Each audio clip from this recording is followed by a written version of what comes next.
안녕하세요. 이렇게 와주셔서 감사합니다. 오늘 함께 나눌 얘기는 여러분의 삶에 큰 도움이 될 수 있는 정보가 될 겁니다. 제가 효과적으로 전달해 드린다면 이따 집에 돌아가실 때쯤에는 오늘을 결코 잊지 못할 날로 여기시게 될 거예요. 먼저 제가 처음 이것을 어떻게 알게 됐는지 말씀을 드리죠. 꽤 중요한 얘기거든요. 어느 날 제가 알고 지내던 한 여자분에게 전화를 한 통 받았는데 듣기에 너무 엄청난 얘기를 늘어놓길래 사실 믿어지지가 않았습니다. 다들 그런 경험 있으시죠? 그럴 땐 한 발 뒤로 물러서게 됩니다. 별로 믿음이 가질 않으니까요. 그래서 전화해줘서 고맙다고 하고선 알려준 건 고맙지만 난 관심이 없다고 했죠. 전 15년 이상 건강식품 사업을 해오고 있습니다. 어렸을 땐 수의사가 꿈이었는데 대학 갈 형편이 못 돼서 다른 걸 선택할 수밖에 없었습니다. 하지만 언제나 과학 쪽에 관심이 많았고 건강식품 쪽으로 일을 하면서는 취미생활처럼 그 분야에 대해서 배우길 좋아했습니다. 그 여자분은 전에 다 들어본 얘기를 끝도 없이 늘어놨지만 전 관심이 없었어요. 그래서 두 번째 전화가 왔을 땐 그만 잘라야 될 것 같아서 전화해준 건 고맙지만 정말 관심이 없다고 했더니 그럼 부탁 하나만 들어줄 수 없겠냐고 하길래 딱 하나만입니다 했죠. 나 대신 이걸 좀 알아봐주고 당신 의견을 좀 말해줘요. 당신 의견을 존중하니까요 하길래 그래요. 물론 그러죠. 그래서 저한테 보낸 CD를 들어보니까 한 의사가 뭔가를 열심히 얘기하고 있더군요. 그걸 듣고 전 이게 정말이라면 이 지구상에 있는 모든 사람들에게 알려야겠어. 하지만 그게 사실이란 걸 알 때까진 얘기할 수가 없지라고 생각했죠. 전 오클라호마주 출신으로 어려서 서부 영화를 많이 보면서 자랐습니다. 카우보이가 많이 나오는 그런 영화 말이에요. TV 드라마를 보다 보면 거의 끝부분에 가서 누군가 가짜 약들을 갖고 와서 팔려고 하다가 총뿌리를 겨누는 사람들에게 마을에서 쫓겨나는 장면이 나오곤 했습니다. 저도 그런 엉터리 약장사로 치부되는 것이 싫었기 때문에 전 어떻게 해서든 빠져나오려고 했습니다. 제가 거기에 엮이기 싫었던 또 다른 이유는요. 만약 누군가 심각한 병으로 고생하는 사람한테 희망을 주면서 무언가를 권해줬는데 나중에 제가 약속한 대로 안 됐을 때는 누구에겐가 헛된 희망을 품게 만들고 나서 결국 피해를 주게 되지 않습니까? 그런 두 가지 이유로 인해서 전 정말로 관심이 없었습니다. 자, 어쨌든 보내준 걸 받아서 한 의사가 얘기하는 CD를 듣게 됐는데 이런 생각이 들더군요. 그게 계기가 됐죠. 만약 이게 사실이라면 그냥 가만히 있을 순 없다. 그래서 뭘 했겠습니까? 그 다음 3주 내내 직장을 나가면서 100시간 넘게 투자해서 정말 그것이 진실인지 아닌지에 대해서 파들어가기 시작했습니다. 그런데 알아보니까 사실이 맞더군요. 그래서 이 새로운 제품을 시험해보기로 했습니다. 어머니, 아버지, 고등학교 동창, 그리고 엄마 친구분들에게 이걸 체험할 수 있는 기회를 드리기 시작했는데 몇 주도 안 돼서 정말 놀라운 일이 생기기 시작했습니다. 어느 날 보니까 제가 2달 전에 사다 놓은 소화제가 그대로 있는 겁니다. 글쎄, 2달 동안 하나도 안 먹었더라고요. 어느 날은 아침에 일어나 보니까 눈가에 늘 각질이 비늘처럼 벗겨지거나 했었는데 그게 깨끗이 사라진 걸 알게 됐습니다. 어머니는 허리를 굽혀서 바닥에 떨어진 양말을 줍는데 예전처럼 속에서 신물이 올라오지 않는다며 좋아하셨습니다. 오랫동안 퇴행성 요통 때문에 늘 아팠던 허리 통증도 줄어들기 시작했습니다.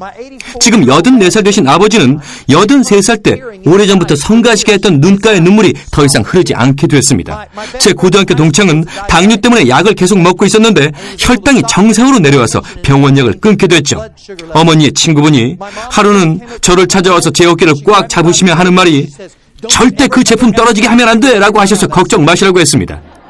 그분은 한창 갱년기 증상 때문에 밤잠도 설치고 온몸이 후끈거리는 열감으로 고생하고 계셨거든요. 그런 사례들이 나타나자 다른 사람들에게도 알려줘야겠다는 마음이 들었습니다.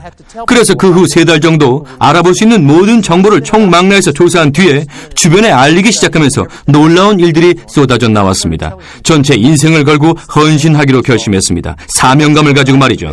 단순한 생계수단을 떠나서 제 진심과 열정을 가지고 할 수 있는 일로 말이죠.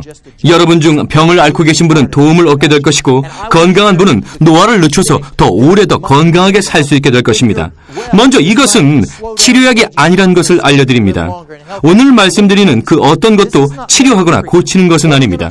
하지만 여러분의 몸이 제대로 기능할 수 있도록 돕는데 커다란 보탬이 되는 것입니다.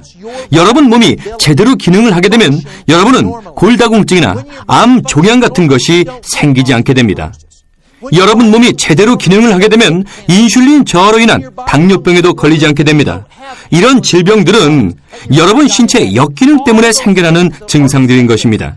여러분 몸이 제대로 기능을 하게 되면 그런 질병에 걸릴 일이 없겠죠?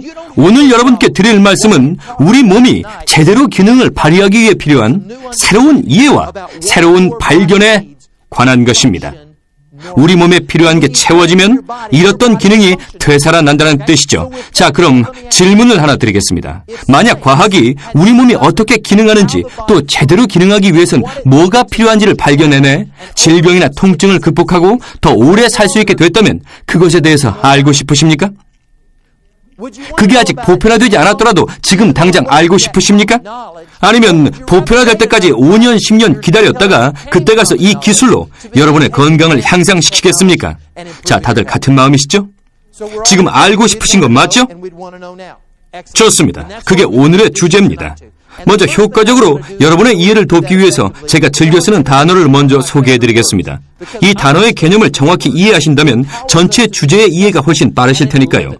그 단어는 바로 패러다임입니다. 패러다임. 대부분 다 들어보셨을 텐데요. 보통 모형이나 사물을 보는 방식으로 알고 계실 겁니다. 그렇죠? 제가 새로운 패러다임의 정의를 말씀드리겠습니다. 제가 즐겨 쓰는 패러다임의 정의는 이렇습니다. 성공을 제한시키는 믿음의 체계. 성공을 제한시키는 믿음의 체계. 1400년대를 기억하시는 분 계십니까? 그러면 1400년대 역사를 공부해 보신 분은요? 그때는 모두 다 지구는 평평하다고 생각하던 시절이었죠? 그러다 지구는 둥글다라고 말하는 사람들이 나타났습니다. 그리고 지구는 둥글다란 주장을 반대하는 사람들이 생겨났고 심지어는 그런 거짓 이론을 주장한다는 이유로 죽이기까지 했습니다. 재미있는 걸 보여드리죠. 지구는 둥글다라는 믿음이 생겨나던 때의 얘기입니다. 여기는 유럽, 아프리카, 그리고 여기는 호주. 여기서부터 사람들이 극동지방까지 낙타나 당나귀 등을 타고 가서 물건을 싣고 돌아와서 그 물건들을 파는 캐러반 같은 사람들이 있었습니다. 그들은 그 무역을 통해서 생계를 유지하며 살았던 거죠. 오늘 말씀드릴 중요한 얘기니까 잘 들어주세요. 지구는 둥글다라고 믿는 사람들이 이렇게 생각하기 시작했습니다. 내 생각엔 낙타나 당나귀를 타고 갔다가 되돌아오는 것보다는 배를 타고 한 바퀴 돌아서 오는 게 훨씬 빠를 것 같은데? 자, 질문 하나 드리죠. 이 사람들은 수십 년간 이런 식으로 무역을 해온 사람들이었습니다. 그들의 생계수단이었으니까요. 그런데 누군가가 와서 우리가 배 타고 한 바퀴 돌아오면 훨씬 빠를걸? 이라고 말했다면 그 새로운 아이디어를 그들은 어떻게 받아들였을까요? 이해되세요? 그 새로운 아이디어를 좋아할 리가 없겠죠. 자신의 일자리를 뺏기는 걸 좋아할 사람이 어디 있겠습니까? 그건 지금도 마찬가지죠. 제가 오늘 여러분께 나누어 드릴 이 정보를 똑같은 이유로 인해서 탐탁지 않게 생각하는 사람들 또는 회사들이 있다는 걸 설명하기 위해 말씀을 드리고 있는 겁니다. 그럼 그들이 나쁩니까? 아니죠. 동기가 잘못됐나요? 아닙니다. 단지 그들은 생계를 꾸려나가기 위해서 그러고 있는 겁니다. 자, 그런 이해를 바탕으로 지구는 평평하지 않고 둥글다는 걸